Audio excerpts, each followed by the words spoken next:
শোভামণি দত্ত তামুলী ৰচিত কবিতা ভীষ্ম। ভীষ্মৰ নামটোৱে আছিল নেকি এখন সৰসজ্জা?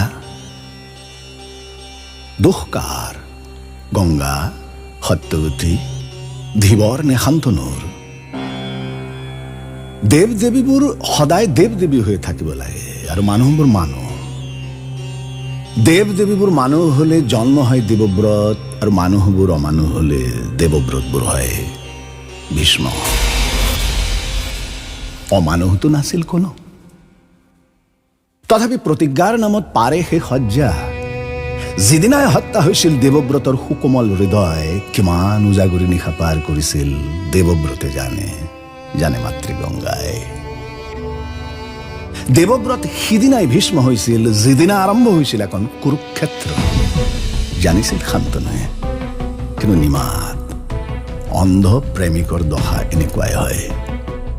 শান্তনুৰ দৰে শেষ হৈছিল এটি এটিকৈ। পাণ্ডু ধৃতৰাষ্ট্ৰটো ক্ষেত্ৰজহে এক গোপন অধ্যায়ৰ সাক্ষী বেদব্যাস মুখা খুলিছিল সিদিনা। পৰাশৰৰ দৰে ভণ্ড মুনিবোৰৰ চৰিত্ৰ, ঈশ্বৰৰ নাম লৈ জিধাকে নিজৰ। জানো আমি নিমাতে থাকো, ৰজাগৰীয়া মানুহৰ সকলো সম্ভৱ, কিন্তু ভীষ্ম এনেই প্ৰতিজ্ঞাবদ্ধ, তাতে আকৌ অম্বাৰ জেদ। কিমান সহিব ভীষ্মই? প্ৰেমৰ সাজযোৰ যে খুলি থলে কেতিয়াবাই। অদৃষ্টক মানি লৈ সুবল নন্দিনীয়ে যিদিনাই বান্ধিছিল নয়ন, অভিশাপত পৰিছিলা তুমি কোনেও নজনাকৈ। পিতামহ তুমি, তথাপি চকুৰ সন্মুখতে হয় দ্ৰৌপদীৰ বস্ত্ৰহৰণ, বনবাসী হয় পাণ্ডৱ।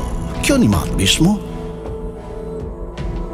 আজীৱন শৰবিদ্ধ হৃদয়ত আকৌ এবাৰ শৰবিদ্ধ ভীষ্ম। অৰ্জুন কেৱল নিমিত্ত তাৰ, জানে কৃষ্ণই। সিদিনা প্ৰতিশোধৰ ৰংবোৰ সানিছিল অম্বাই গালে মুখে। সত্যৱতী, সাক্ষী আছিলা তুমি পৰ্বত নদীৰ আজন্ম প্ৰেমৰ। ৰহস্যময় অতীতেৰে আৰু ৰহস্যময় নহবা নাৰী, নহলে দেৱব্ৰতৰ দৰে হৃদয়বোৰ আকৌ ভীষ্ম হব। তেতিয়াই জানিবা